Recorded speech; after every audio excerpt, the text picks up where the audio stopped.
तो ये राजस्थान विधानसभा का बजट सत्र भी लगातार जारी है। प्रश्नकाल के साथ साथ सदन की कार्यवाही आपको बता दें कि शुरू हो चुकी है। आइए आपको भी सीधे लिए चलते हैं राजस्थान विधानसभा के बजट सत्र में। तो टैक्स में छूट देने के संबंध में विभाग द्वारा अधिसूचना दिनांक 24/6/2020, 11/8/2020 एवं 4/8/2021 जारी की गई है, जिसकी परिशिष्ट 1, 2 व 3 पर संलग्न है।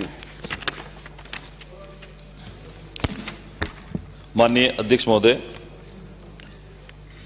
इतना बड़ा विधानसभा क्षेत्र होने के बाद में जो माननीय मंत्री जी ने उत्तर दिया, सिर्फ 2 बसें संचालित है विधानसभा क्षेत्र के अंदर, वो पाली बूटीवास और पाली से बाबरा।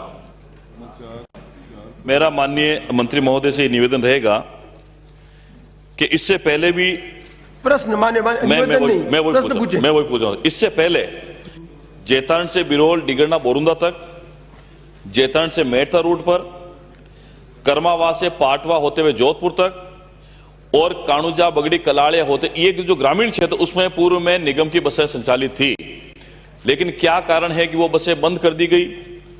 एक तो सवाल ये है। और दूसरा मेरा सवाल ये रहेगा माननीय मंत्री महोदय, आप ये बताएं कि इतना बड़ा क्षेत्र होने के बाद में क्या सिर्फ 2 बसें ही संचालित होने से, जहां 3 लाख वोटर है, 5 लाख की आबादी है मेरे विधानसभा क्षेत्र की, तो 2 बसों में लोगों का आना जाना पर्याप्त है क्या? मुझे इसका उत्तर बताएं। अध्यक्ष महोदय, कुछ बस सर्विस तो कोरोना काल में बंद की गई हैं, जो 3 रूटों पर बंद की गई हैं, और जो ही अब थोड़ी स्थिति सामान्य हो रही है हम उस पर पुनर्विचार करेंगे। कुछ बसें इसलिए बंद की गई हैं कि यात्री भार कम था और जो आय हो रही थी रोडवेज की, उससे खर्चा 4 गुना अधिक हो रहा था, इसलिए बंद की गई थी। और मैं आपको विश्वास दिलाता हूं कि जो ही हमारी तरलता की स्थिति ठीक होगी, आप मुझे दे देना, जो जरूरी बसें हों हम उस पर पूरी तरह विचार कर लेंगे। अगला प्रश्न भरत सिंह कुंदनपुर। एक मिनट सर, एक मिनट के भरत सिंह कुंदनपुर। अगला प्रश्न श्री पानाचंद मेघवाल। प्रश्न संख्या 47।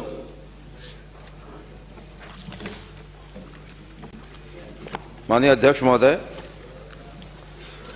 खंड 1 जल जीवन मिशन कार्यक्रम के अंतर्गत केंद्र सरकार द्वारा वित्तीय वर्ष 2019-20 से 2021-22 दिनांक 31/1/2022 तक की अवधि में रुपये 4027.30 करोड़ की हिस्सा राशि राज्य सरकार को अब तक जारी की गई है। उक्त मिशन के अंतर्गत राज्य सरकार द्वारा उक्त वर्णित अवधि में रुपये 3225.34 करोड़ की राशि का बजट स्वीकृत किया गया। वर्षवार राशि का विवरण परिशिष्ट ए पर संलग्न है। खंड 2 कोटा संभाग के कोटा, बूंदी, बारा एवं झालावाड़ जिलों के ग्रामीण क्षेत्रों में जल जीवन मिशन के तहत क्रियाशील घरेलू जल संबंधों द्वारा पेयजल आपूर्ति सुनिश्चित करने हेतु वृहद पेयजल परियोजनाओं एवं इन परियोजनाओं के अतिरिक्त अन्य जल योजनाओं में घर घर जल संबंध जारी करने हेतु निर्धारित लक्ष्य एवं दिनांक 6/2/2022 तक जारी किए गए जल संबंधों का जिलेवार विवरण परिशिष्ट व्यय पर संलग्न है।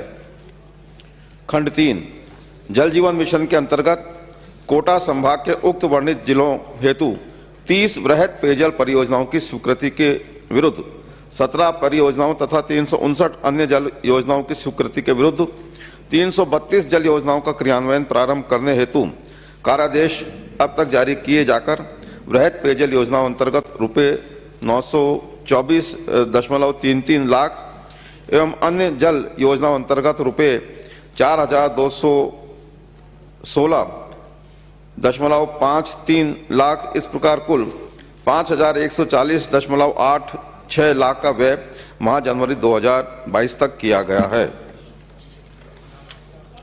इस प्रकार माननीय अध्यक्ष महोदय, इस प्रकार वृहद पेयजल परियोजनाओं अंतर्गत 0.12% तथा अन्य जल योजनाओं अंतर्गत 8.35% वित्तीय प्रगति रही है।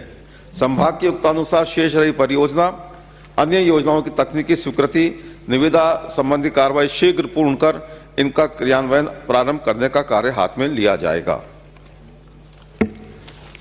माननीय अध्यक्ष महोदय, मैं माननीय मंत्री महोदय से आपके माध्यम से पूछना चाहूँगा कि जो जल जीवन मिशन योजना 2019-2020 से चालू है और उसकी अभी तक की जो प्रोग्रेस रिपोर्ट है वह 1% से भी नीचे है, तो क्या 2024 तक इस योजना को हम समयबद्ध रूप से पूरा कर सकेंगे? क्वेश्चन नंबर 2, क्योंकि राजस्थान में फ्लोराइड पानी की मात्रा बहुत ज़्यादा है और हमारे लोकप्रिय मुख्यमंत्री जी की जो मंशा है जल जीवन मिशन के तहत घर प्रति जो कनेक्शन देने का है कि लोगों को बीमारी से मुक्ति मिले, इसलिए क्या जहां पर फ्लोराइड की मात्रा ज़्यादा है वहां पर पहली प्राथमिकता के आधार पर आप जल जीवन मिशन योजना के तहत घर घर कनेक्शन देने का कार्य योजना प्रारंभ करेंगे?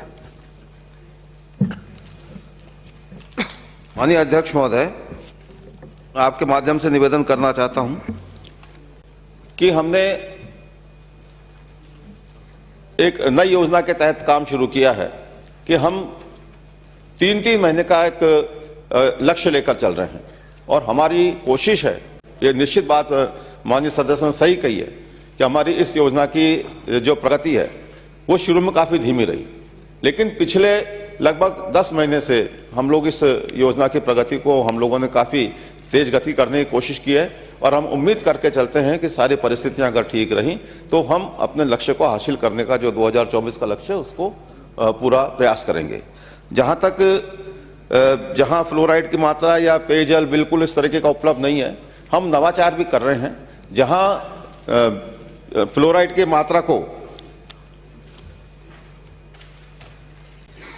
मात्रा को नियंत्रित किया जा सकता है या कोई नवाचार करके अगर पेयजल ठीक ढंग से उपलब्ध कराया जा सकता है तो उस तरफ भी हमारी कोशिश है। मैं ये भी निवेदन करना चाहता हूं कि फ्लोराइड और क्वालिटी अफेक्टेड हैबिटेशंस को प्रायोरिटी में लिया जाएगा। साथ ही जो मैंने सैंक्शन की बात कही, 2021 तक हमने काफ़ी जो मैं बात कह रहा हूं कि हम इस जल जीवन मिशन को एक त्वरित गति से आगे बढ़ाएंगे, हमने काफ़ी हद तक सैंक्शन इसमें 2021 तक निकाल दी हैं और योजनाबद्ध तरीके से हम इस लक्ष्य को पूरा करने का प्रयास करेंगे।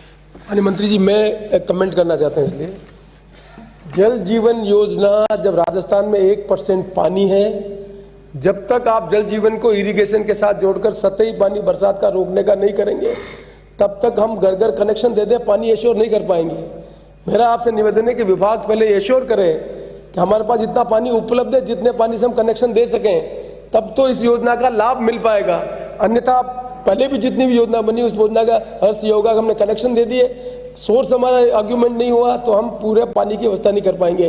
तो मेरा आपसे निवेदन रहेगा कि आप इरिगेशन डिपार्टमेंट और पीएचडी डिपार्टमेंट दोनों बैठकर भारत सरकार से पीएचडी का पैसा इरिगेशन के सतही बांध बनाने के लिए ईयरमार्क करा में, तब जाकर इफेक्टिव ये आपका योजना लागू होगी। इस पर गंभीरता से जरूर निर्णय करें।